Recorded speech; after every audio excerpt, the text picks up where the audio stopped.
Somehow Game Informer returns.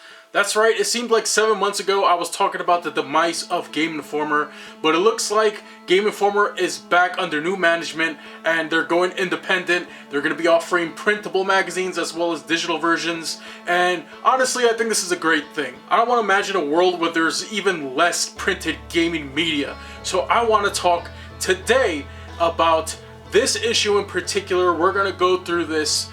This video I filmed actually like months ago, back when Game Informer originally closed down. So if I do talk about Game Informer's demise, just know that that's a little outdated, but the video still stands. I want to finally release it. It's been a long time coming. So we're going to look through and flip through this issue of Game Informer magazine. This is issue 122, the Tony Hawk's Underground edition. So let's get into it after the intro. Get ready.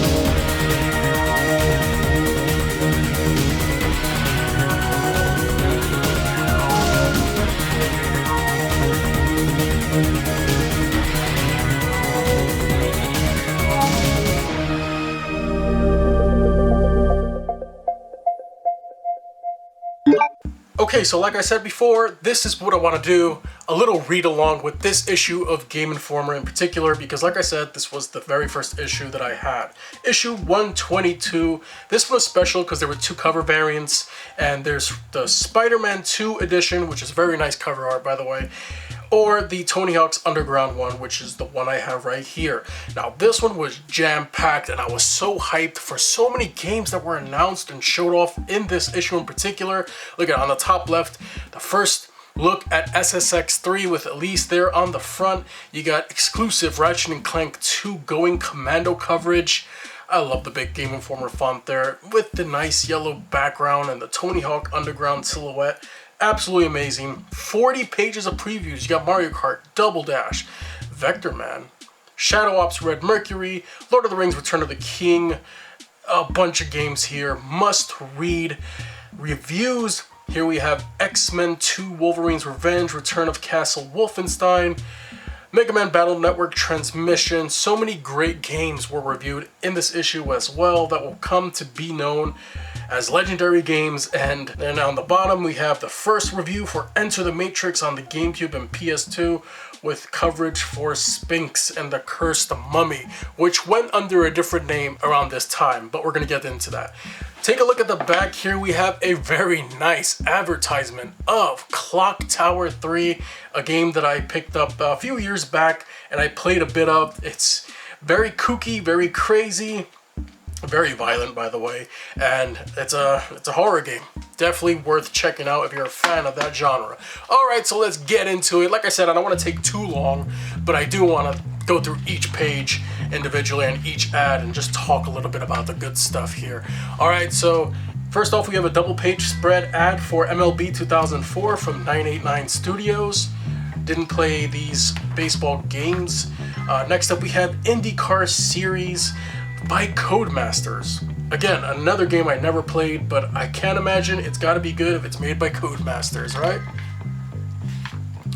Oh, of course, the legendary Grand Theft Auto Vice City. I still remember the ads for this on TV when I was watching SmackDown, and I was so hyped for the game, and I think I remember watching the ads way after I already got the game, so yeah, this was available on PC at this point, so this was pretty much an ad for that. I don't think it came to Xbox just yet.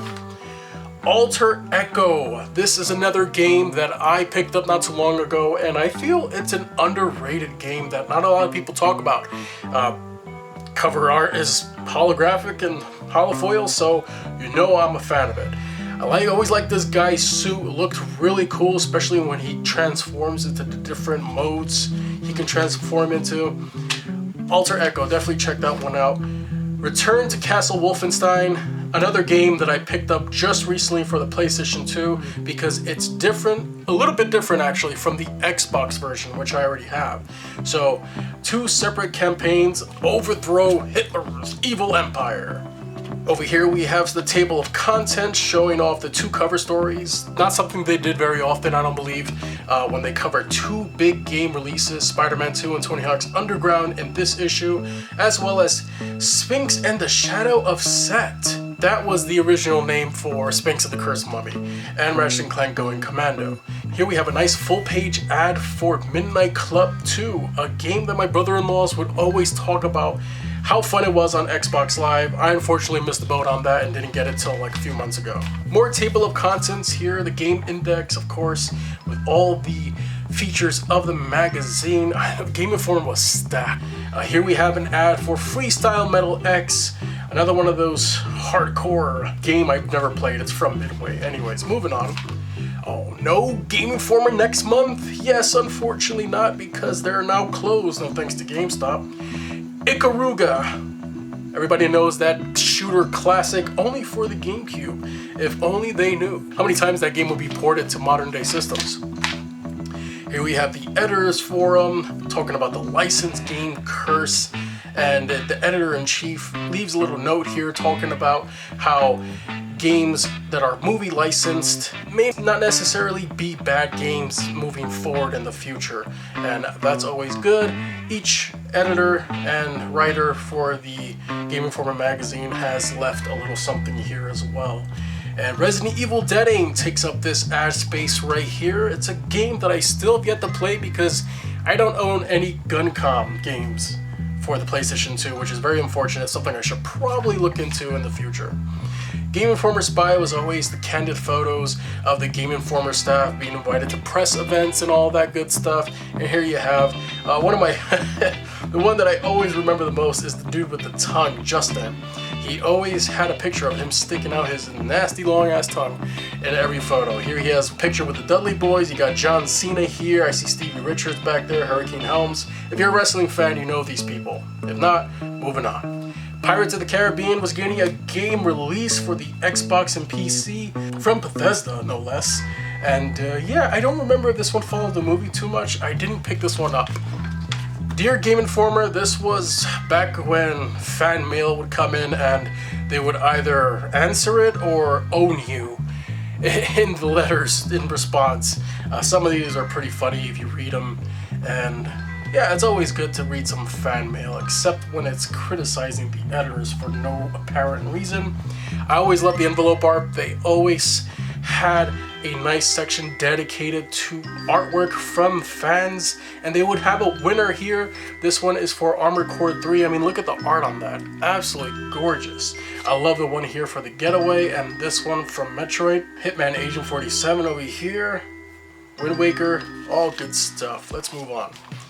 Game Informer News, SOCOM second tour. Here we have some screenshots from SOCOM 2, US Navy SEALs from Zipper Interactive. I loved SOCOM originally when it came out on PS2, and I played it online to death. Didn't get too much into SOCOM 2 because it's too much space and I only had one memory card at the time. Namco for the Soul, talking a little bit about some of Namco's releases with Spawn, Breakdown, and iNinja. Here we have a little section dedicated to some of the upcoming Namco releases with Spawn, Breakdown, and iNinja. And over here we have a section talking about Metal Gear Solid, the Twin Snakes, being in development from Silicon Knights, and it was going to be a GameCube exclusive. And to this day, that is still the case. Something interesting it says here as well is that the Twin Snakes will utilize the GameCube's connectivity with the Game Boy Advance, possibly allowing instant access to your codec. I don't remember that ever making it into the final game, unfortunately. Next up, we have a Game Informer News section, which is kind of like a fake game that they would make a joke about. They also had some trivia here. Name that game as an SNK game with Maisha Renui in it. I'm sure John McMahon would know which game that is. And just a few sections here like top 10 unused game licenses, which was more of a joke section anyways. The legacy continues. Here we have the Legacy of Kain Defiance for the PlayStation 2 and Xbox. Here's another interesting section with Capcom and Mikami. Rethink the GameCube. This was them saying, hey, we're gonna focus development on the PlayStation 2 and Xbox. This whole exclusive deal for the GameCube wasn't working out in their favor in terms of sales, so unfortunately they had to drop out of that. But they did say they were going to keep on with Resident Evil 4 Remake and Zero. keeping those exclusives, you know, until they decided to make Resident Evil 4 for PlayStation 2, which was the original way I played it. The good, bad, and the ugly was a section they're just talking about stuff from the video game industry. For example, the bad. Break out your silver metallic North Face jacket. P. Diddy is working on a game about himself where you'll sign acts and just plain make money. Oh man, I'm so glad that didn't happen. Anyways, loose talks was just some gaming gossip, such as, for example, Xbox fans were bummed out by the news about Halo 2 being delayed until 2004. Now it looks like things are going from bad to worse. The two latest games to be hit by the delay bug, Fable and StarCraft Ghost. The former did eventually come out, and unfortunately the latter did not ever see the light of day. It got cancelled, which was unfortunate because that was one I was really looking forward to. Next up we have Mo for Morrowind for Xbox. Here we have the Bethesda Games Softworks giving Morrowind fans more game with the Game of the Year edition, which was going to include some of the expansions. Picked that one up recently and it's a great package, especially since it's backwards compatible on current day Xbox systems. Vivendi Universal's upcoming games, Buffy the Vampire Slayer, Metal Arms, Lord of the Rings War of the Ring, Crash Nitro Kart, Lord of the Rings The Treason of Isengard, Simpsons Hit and Run, and Tribe's Vengeance. Here was a nice little teaser for the upcoming sequel to Headhunter, which was Headhunter Redemption, showing off the new main character. A little ad here for My Street, a game I never actually played. It looks kind of like a simulation game with some mini games in there. Never heard of it, never played it. Earthbound coming on the Game Boy Advance. This was supposed to happen. I don't think it ever came out in the US. It remains on the Game Boy Advance, exclusive to Japan. Thanks, Reggie. An ad for State of the Emergency, PlayStation 2 and Xbox Rockstar game, which was all about creating mayhem, shooting up people at malls and stuff like that. Oh my god, yeah, moving on. Tombstone Pizza. If you like Tombstone Pizza, there's an ad for you here. And as well as some video game trivia. They would always have these trivia sections. They would eventually move it on to the back of the magazine. Now onto the cover stories. Here we have Spider-Man 2. Once again, Spider-Man 2 needs no introduction. This game is one of those games where it was based off the movie, and loosely of course, and it excelled people's expectations. Now a lot of people thought at the time that it couldn't get any better than this. Nowadays, a lot of people look back on Spider-Man 2 and say, well, it was never that great to begin with. Now people, make up your mind. Was it amazing or was it not? You can't be changing your mind like this, people. Me personally, I enjoyed Spider-Man 2 for what it was. A cool romp through New York City as Spider-Man that had the web slinging down to a science almost. Of course, it would get better as time would go on. And yeah, it's always great. Tobey Maguire will always be my Spider-Man. Well, I've been thinking about it. Next up is the cover story for Tony Hawk's Underground. Now, the Tony Hawk Underground games were games I never got into until much later on, thanks to the Square-Eyed Jack and his coverage of Tony Hawktober. I did watch my cousins play the games, and I did try my hand at playing some of them, but I was never good at them, and nothing's changed. The one thing I must say, though, is that the PlayStation 2 version did get online play, and I do have the original Xbox version that, and I still suck at it.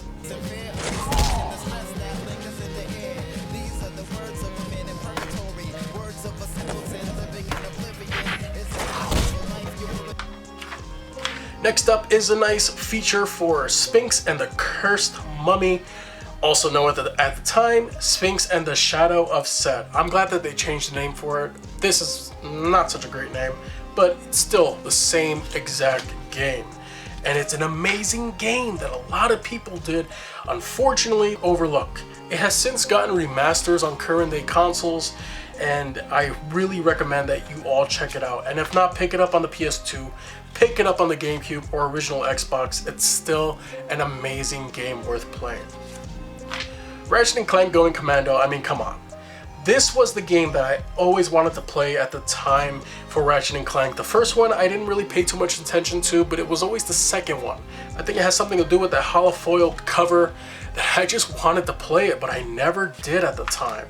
You know, much later on I would eventually buy it and get it, but I still have yet to jump into this one because I gotta finish the first one. Yeah, I know, I'm slacking. Vector Man was supposed to get a PlayStation 2 game? Are you kidding me? This is wild. I had no idea that this was even a thing, but apparently it was. And it doesn't look like it ever came out. It was supposed to come out in January 2004. Oh man, correct me if I'm wrong, but I believe this one did not see the light of day. Shadow Ops Red Mercury. This was a first-person shooter released for the original Xbox and PC. I remember playing the demo for and kind of hyping myself up for it, playing it over and over, trying to force myself to enjoy it. Eventually, the game did come out, I played it, and I was like, you know what? It's not that great. And honestly, I don't feel it is. The soundtrack is pretty good, but other than that, it's pretty much another run-of-the-mill military first-person shooter. Next up, Teenage Mutant Ninja Turtles, based off the 2000s cartoon, which was one of the best cartoons of Teenage Mutant Ninja Turtles. I unfortunately did not watch too much of it, but I did enjoy some of it. The games, however, I did miss out on. I got them recently, the first two, and I really do enjoy them. They're fun, absolutely fun. SSX3, oh my god, I love SSX3. What an amazing game. You got a really nice full body promotional shot of Elise here from the game. One of the best characters of all time, still to this day, unmatched in terms of just pure spectacle of it all. I still think this is the best snowboarding game out there to this day, and there's no competition really.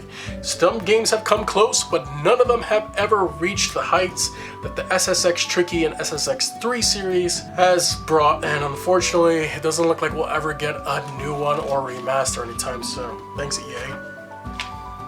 The Lord of the Rings: The Return of the King. This is another fantastic co-op game from EA based off the movie. Really good games. I have them on the GameCube in particular, and I really got to play through these with my wife sometime because she's the bigger Lord of the Rings fan than I am. Next up, we have Star Wars Rogue Squadron Rebel Strike. Oh my god. Rogue Squadron 3. I remember being so hyped for this game, especially when they showed that you can be on foot as well. You had speeder bikes, you had the Battle of Hoth reimagined to make it more accurate to the movie. The asteroid field here in this scene. This was so hype. I was so excited for this game. It came out, I loved the ever-loving crap out of it. However, the on-foot segments weren't that great, honestly. I probably would have been happy if they just kept those out. One of the best things about Rogue Squadron 3 was that it had Rogue Squadron 2's campaign as a co-op campaign. The Italian Job. This is for the PlayStation 2, Xbox, and GameCube. Now I have the game on the PlayStation 1. I believe this was kind of like a sequel to that. Still have yet to play it though. Sega GT Online. I don't know why they decided to put Grand Theft Auto Online there as the subtitle.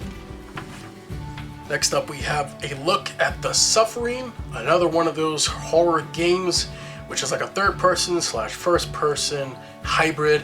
Lots of creepy creatures. I remember my late cousin telling me about this one. Fantastic game. I have both the first and second game. Ape Escape 2, a series that I never got into, unfortunately, and I really wish I did. This one I really got to pick up at some point because I've heard so many great things about the Ape Escape series. I'm holding out hope for like a remake or remaster collection for these games, but I may just have to hunker down the money and pay for the originals.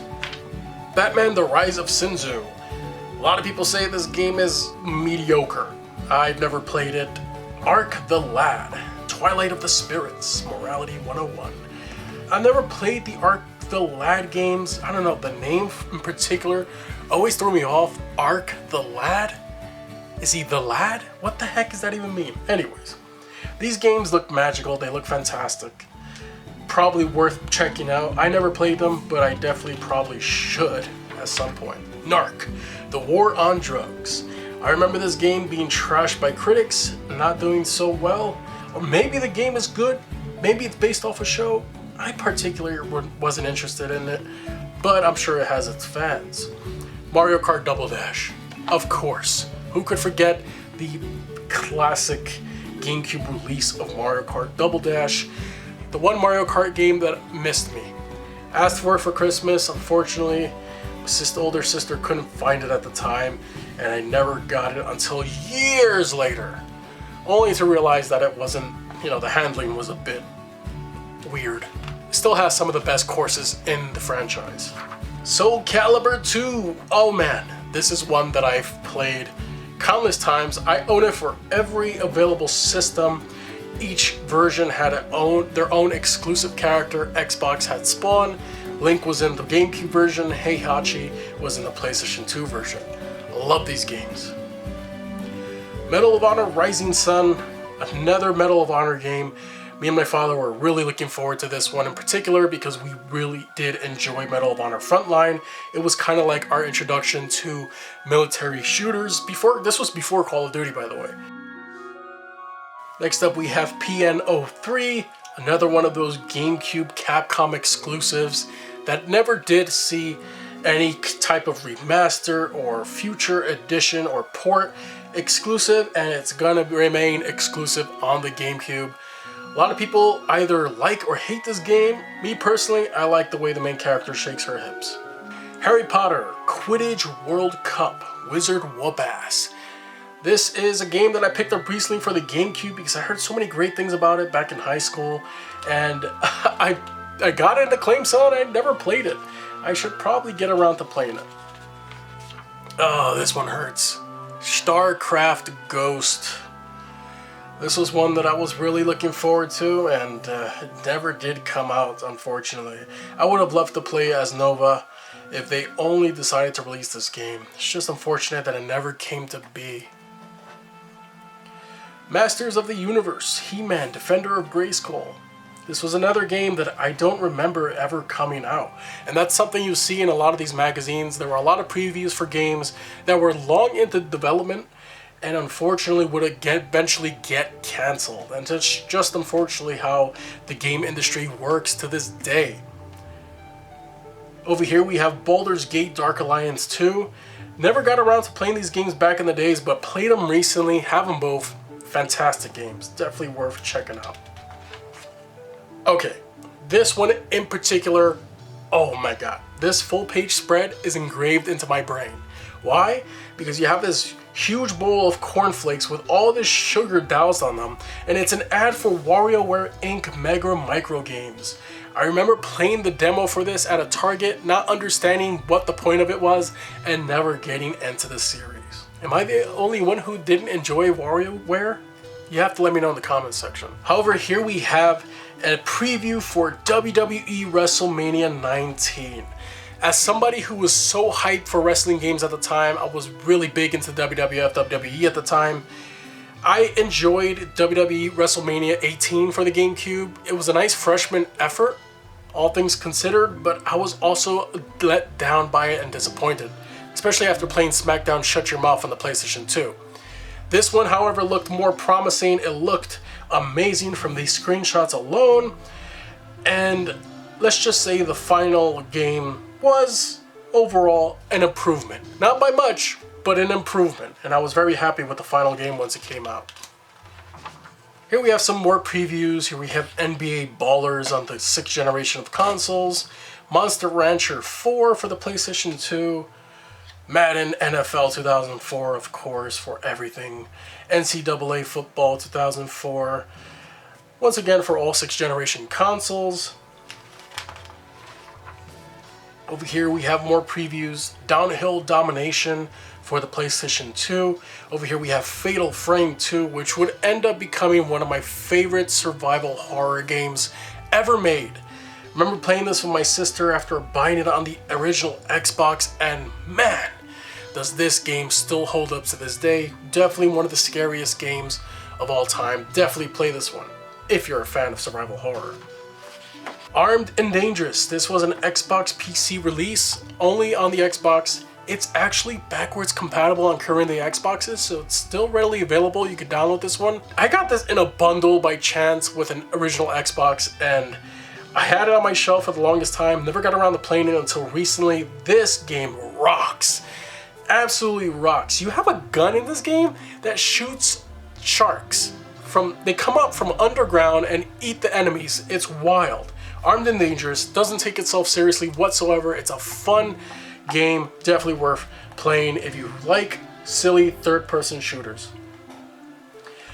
Here we have Call of Duty, a preview for the PC version. That's right, this was back when Infinity Ward decided to make Call of Duty. You see what I mean? I told you. This was back before Call of Duty became a thing. This is how old this issue is. God damn. Ghost Recon Island Thunder, one of the first original Xbox games that I did get that was Xbox Live compatible. A lot of great memories with this one in particular. Again, here's a preview for Pirates of the Caribbean. Love the movies later on down the line, not so much when they came out, and didn't play this game, but I have some of the Pirates of the Caribbean games. Secret Weapons over Normandy, I do believe I have this one. Another one of those flight combat games, and me personally, huge fan of those type of games, so I probably already have this one. Soldier of Fortune 2 Double Helix, first-person shooter for the original Xbox being shown off here. I believe this one was pretty violent, although I could be wrong. You would have to let me know in the comment section down below because I never played this one. Here we have a photo file. It's just showing off some screenshots with a little bit of a blurb with the games in question. First off, we have the Prince of Persia Sands of Time. This was still when the game was in development and was getting ready for release. McFarlane's Evil Prophecy, a game that I don't believe ever saw the light of day. The original Far Cry for the PC. NBA Live 2004, here we have Phantasy Star Online Episode 3 Card Revolution. Saw this recently in a GameCube Galaxy video. Definitely a game that I probably would have enjoyed if I had it at the time. Thief 3 on the original Xbox and PC. Spy vs. Spy on the PlayStation 2. This one looks very interesting. Ooh man, one of my favorites. Dragon Ball Z Legacy of Goku 2. Oh boy, oh man, this is such an improvement over the original game, you have no idea. NBA Jam 2004, Espionage. This game looks like PsyOps. I wonder if that's what it eventually became. Not sure. Full Throttle, Hell on Wheels. What the hell is wrong with this guy's chin? I mean, he looks like a majority of the female protagonists in video games these days. I don't know. Here we have Roadkill, a game I would eventually pick up on the original Xbox. Salmon Max 2 for the PC, always liked these guys. Never played their games though. American Idol, ugh. Summer Heat Beach Volleyball for the PlayStation 2. Wrath Unleashed for the PlayStation 2 and Xbox. I wonder what game is this? This looks interesting. Like a fighting game with monsters? I gotta check this one out. The Muppet Party Cruise, Tech and the Power of Juju. Crouching Tiger, Hidden Dragon got a game. NHL 2004, Empires, Dawn of the Modern World. Shrek 2, the game, got this recently in a GameCube Galaxy claim sale. Thanks Marcello for that. Disney's Extreme Skate Adventure. Harvest Moon, A Wonderful Life, which would end up becoming a fan favorite for the series. NASCAR Thunder 2004, and Dinotopia the Sunstone Odyssey, a game that I would eventually pick up on the original Xbox, and unfortunately my disc is too scratched up. Then on to the reviews. They always had their scoring system. They did everything on a number-based system from 10 to 1.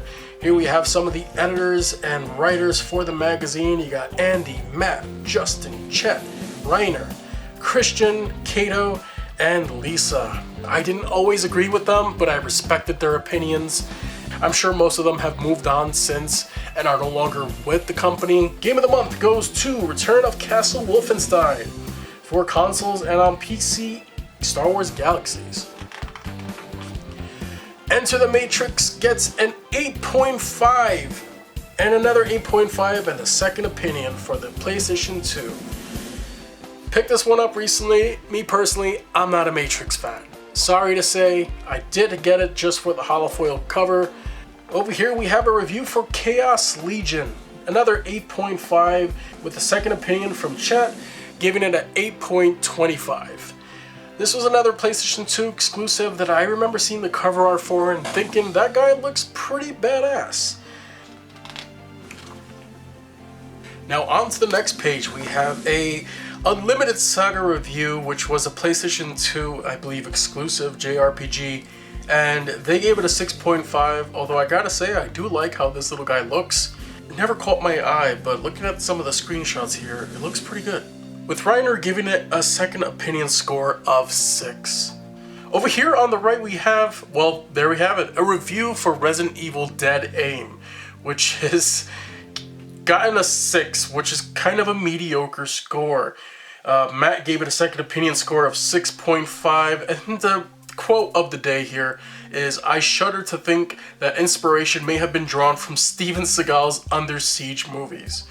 Obviously, the reviewer here, Reiner, wasn't a big fan of this one. I know a lot of people were pretty harsh on Dead Aim. Me personally, I never played it before. Like I said before, I would like to play it at some point and own it. Alright, next we have some more reviews, and I just loved the format of these reviews. They were short, straight to the point, and you had these little quick reviews here on the sides. So let's take a look here. We have on the PlayStation 2 review for X2 Wolverine's Revenge. They called it a bad mutation.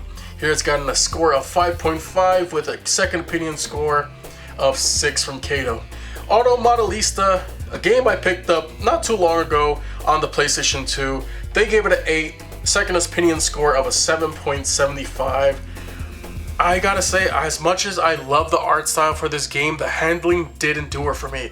I can't tell if it was trying to be arcadey or sim. Apparently they were trying to do a mismatch of both and it didn't quite work out. They gave it an 8. I'm not sure if that's the score I would have given it, but whatever. Dot Hack Volume 2 Mutation got a 7.75 over here on the right hand side, and Justin's second opinion score of a 7.5. The Dot Hack games were a series of games I never got around to playing, and I would like to at some point. Next up we have Evil Dead, A Fistful of Boomstick. I know I have one of the Evil Dead games, but I don't think it's this one.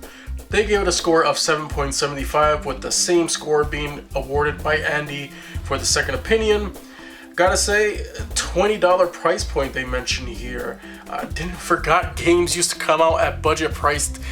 $20 was like the sweet spot back in the 6th generation for like budget games, and oh man, it was such a time. Now budget games are like $50.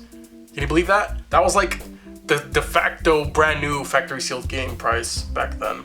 G1 Jockey 3, IndyCar Series, and Dragon Ball Z Ultimate Battle 22. This was a PlayStation 1 game that they actually reviewed. I'm guessing it's a late arrival, but they gave it a 5, while the other games got an 8 and a 7. So, alright, cool. Moving on. Let's see what else we got here. They reviewed the GameCube version of Enter the Matrix here. By itself, not next to the PlayStation 2 version. Sometimes what they would do is that they will review multiple versions in the same page or a full page spread and give kind of like an edge to one of the consoles. The GameCube version got an 8.5 and a 7.5. That's the version I ended up going with when I did pick up the game. And over here we have the Lost Kingdoms 2 for the GameCube. Another one of those games that flew under the radar for a lot of people, and I wish I picked it up at when I had the chance. I believe this one's one of the more pricey ones. It's also a card-based JRPG as well, so I don't really mesh too well with those. This one got an 8.5, however, so it's gotta be good, right? Second opinion from Reiner got an 8. Mega Man Network Transmission. This one did not do so well with the reviews. 6.25, which isn't a bad score, but you gotta remember back then, for a lot of people, anything under a 7 was a fail. And a lot of people saw things that way. Me personally, I remember back then, that's kind of how I approached things as well. Kato gave it a second opinion of 6.75. Yeah, I mean, it was definitely a time. I used to think review scores were gospel. I don't know why. I'm glad I grew up since then and kind of just ignored that. But Tube Slider over here on the GameCube got a 6.5, with the same score being awarded from Matt for a second opinion. This was another game that came out for the GameCube that kind of not many people talk about. It's kind of trying to be like F-Zero in a way, but yeah, it's pretty expensive nowadays, so good luck trying to play that one.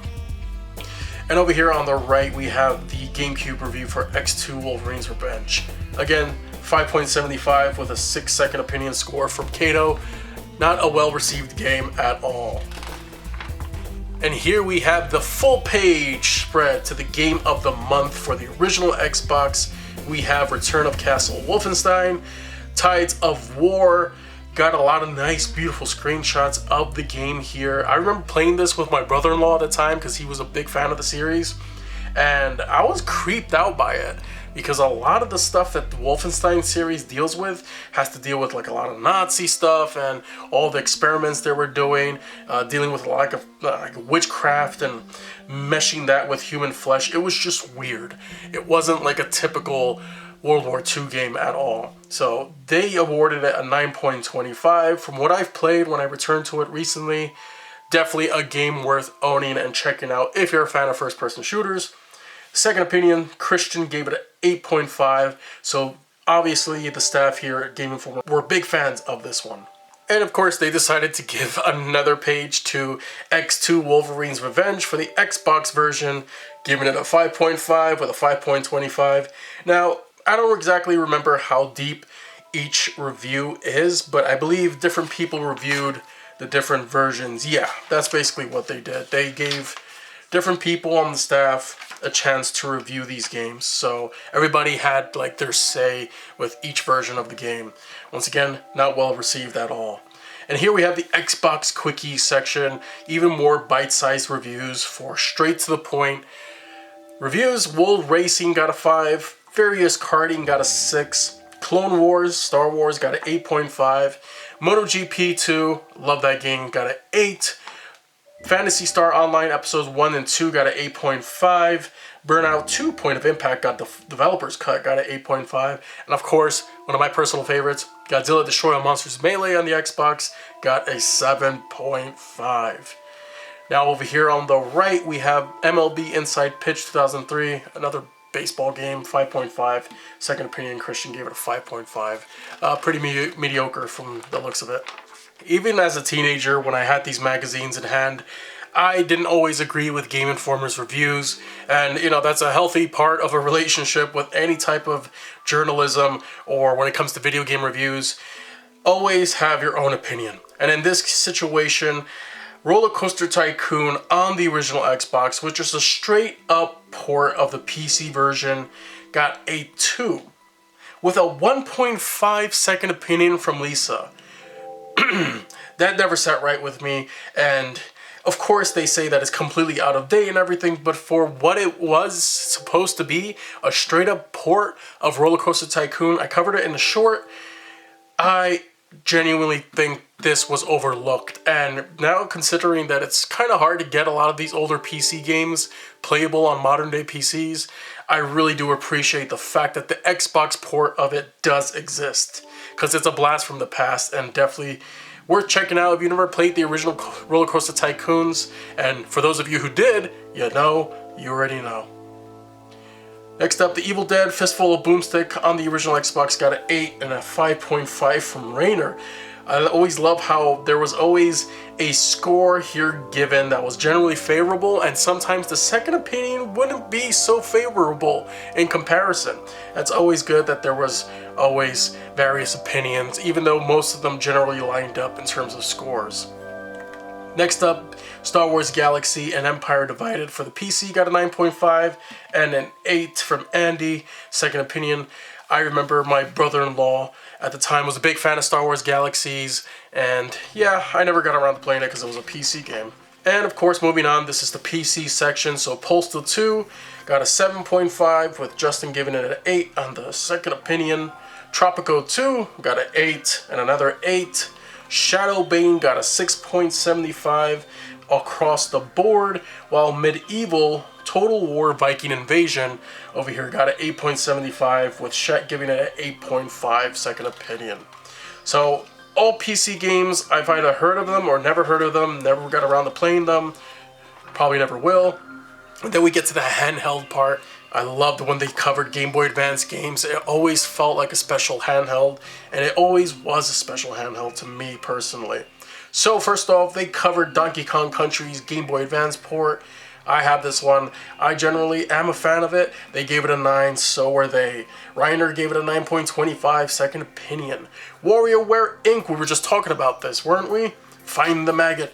This is a 7.5 and an 8 from Andy in second opinion. Like I said, I didn't quite get WarioWare Inc., but apparently the Game Informer staff did, and almost everybody else did, because I'm alone on that, I'm sure. Castlevania Aria of Sorrow got a 9.25 across the board. You can see, just judging from the screenshots, I wish I got into the Castlevania series earlier. Unfortunately, my first Castlevania was on the DS, which wasn't a bad starting point, but I was way late into the game. Yu-Gi-Oh! Worldwide Edition Stairway to the Destined Duel ended up getting a 7.5 and a 6.75 from Reiner in the SO. Me, I love the Yu-Gi-Oh! Games, especially the ones on the Game Boy Advance with Eternal Duelist Soul and Worldwide Edition. I ended up having to import this because I was getting really impatient and found out it had English in it. I do not regret that decision whatsoever. Thank you to my mother, who actually helped me get that one. And here is a nice screenshot of my Valentine. So yeah, I still have my copy of this actually. And then last but not least, and then towards the end, we have some quickies from the Game Boy Advance section. The Muppets on the Show got a 5.5. The Lost Vikings on the Game Boy Advance also got a 7, while Mega Man Battle Network Blue and White, which was my first exposure to the Battle Network series, played it from a friend named Randy back in high school, got an 8, and I agree with them wholeheartedly on that one. I loved that game. Splinter Cell, the Game Boy Advance version, got an 8.5. I remember my brother-in-law actually picking this one up for his Game Boy Advance, and he allowed me to play it a few times. I was like, this is actually pretty cool. I actually like this. And yeah, they gave it an 8.75 for the SO from Reiner. Over here on the right hand side, we have some amazing ads from GameStop.com. You know, back when GameStop wasn't as evil as a lot of people are saying they are. This was back when they actually gave a damn. And you can see all the ads here. You got some free t-shirts if you picked up Return of Castle Wolfenstein on the PS2. That was pretty awesome. Pre-owned PlayStation 2 and a controller with a free pre-owned Grand Theft Auto Vice City. Hell of a deal if you ask me. Only $49.99, shipping only $1. Smash Cars for the PS2 with a free Mini RC Racer. Look at that. Offer number 4, we got a pre-owned GameCube and controller with a free copy of Super Smash Bros. Melee, of course, classic game. Oh man, this is amazing. Offer number 5, you got Metroid Prime, Metroid Fusion with a free link cable. Can't go wrong with that. And over here, only $79.98, shipping only $1, e-reader and link cable with free Animal Crossing series card packs. That was definitely a thing at the time, and oh man, I loved looking at these and just dreaming about how I could never afford those. Over here we have some more offers. Once again, original Xbox with a pre-owned copy of Splinter Cell. You got Enter the Matrix being offered here. Brute Force with an Xbox Live Kit, which was interesting because Brute Force didn't have any online multiplayer, even though it probably should have. And then you of course got some PC offers here. NPD charts they covered in these sections here, which is just more over like all sales wise and whoever is doing well in the gaming industry in terms of their games selling. I don't know how exactly accurate this is, but you know, NPD is a weird monster and I never really got into that, but it was always cool to see, oh, the PlayStation 2 versions are always outselling the Xbox versions, even though the Xbox versions were generally better. That's because the install base at the time, I had no idea what was going on, that the PlayStation 2 had outsold the original Xbox and GameCube at the time. So yeah, I was ignorant at the time, but I was also pretty young. I didn't give a damn about that kind of stuff. Over here in the review archives, they go through a list of all the games they have reviewed recently in the past couple years and give you the review scores along with the date of when they reviewed them. So that was always helpful. If you were looking for a specific game and you wanted to see the review score for the specific issue, you just had to look up the date here in the reviews archive. Over here, I used to love these. There's the GameStop value card. Got 10% off used games. You got 10% extra when you did trade-ins and 10% off. Oh man. Here you had these coupons, and I always used these coupons to the fullest. You could use them at Babbage's, Funko-Land, Sulfur, etc. GameStop owned them all at that point. This was awesome. No card? Join now for just 10 bucks. You get 10 issues of Game Informer, 10% off used games, and all these extra values. You see, that was a value card. You know what they did recently? They took away the 10% extra, and they actually turned it into 5% at some point, and then they got rid of it completely. And then they were trying to sell me a new card, whatever the hell it's called these days, and they're like, yeah, you get 5% off on used games again. And I'm like, wait a minute, this is something that they always offered. What changed? Obviously a lot, because I was unsubscribed for a long time. Yeah, so yeah, I remember Game Bucks, yeah. Trading all your amazing retro games to GameStop, which were modern games at the time, and get completely ripped off. Nothing's changed there. New releases, here the dates are subject to change. They're talking about all the new releases coming out in the near future. A lot of these, were subject to change, obviously, because the video game industry was always flip-flopping on release dates. And then, of course, at the end, they had the secret access, which had all these cheat codes for some of the games they talked about in recent memory. Jurassic Park Operation Genesis, hold on a minute. I can actually use these codes. Completely forgot that game had a code list. I remember actually trimming one of these out in my original magazine and putting it in the case of my Godzilla Destroy All Monsters Melee case. And yeah, I can't believe I still remember that. But yeah, there you go, code of the month. So you got some codes for Wind Waker, and towards the end, it's just classic Game Informer talking about Zork and the golden age of the text adventure. They always do a little this month in gaming history. The greatest game of all time, they're talking about Ocarina of Time here. Game I got into much later on. And here are some classic reviews, something they like to do. Talking about some classic games from the past. NES, 6.75, Atari Lynx California Games, Wild Woody for the Sega CD, a 3, and Star Wars Rebel Assault 2, 7.25. I agree wholeheartedly with that review in particular, because that game means a lot to me in my childhood. Here we have Final Fantasy, talking about some classic strategy, and they're just giving you some tips on some of the areas and bosses in Final Fantasy on the original NES and PS1. And here, as you continue, you got more of that strategy for Final Fantasy. I tell you, Game Informer covered all their bases back then. They really did. And at the end, of course, they would show off some merchandise, regarding to certain games. Here we have Tron 2.0 figures and a few other things here, like a multimedia docking station and a Shadowrun Duels Series 1 statue. Looks pretty cool. And last but not least, on the opposite side of the back page advertisement cover, we have a full page ad for Brew Force on the original Xbox.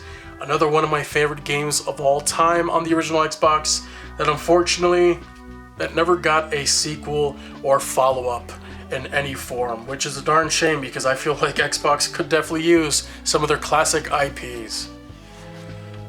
So anyways, that was my read-along for this issue of Game Informer, issue number 122 from June 2003, the Tony Hawk Underground variant. Some of you may have the Spider-Man 2 variant, but this is the one I had. I hope you all enjoyed this read-along with me. If you'd like to see more videos like this, then let me know in the comment section down below. If you had Game Informer growing up, and I'm sure you did, which is one of your favorite covers and issues of all time? Let me know. Anyways, thanks for watching, everybody. I hope this video was enjoyable for you all. Hit the like button if you would like to see more videos like this, and subscribe for more awesome gaming content. Anyways, thanks for watching, everybody. I'll see you all soon. I wish you all a good game, and good night.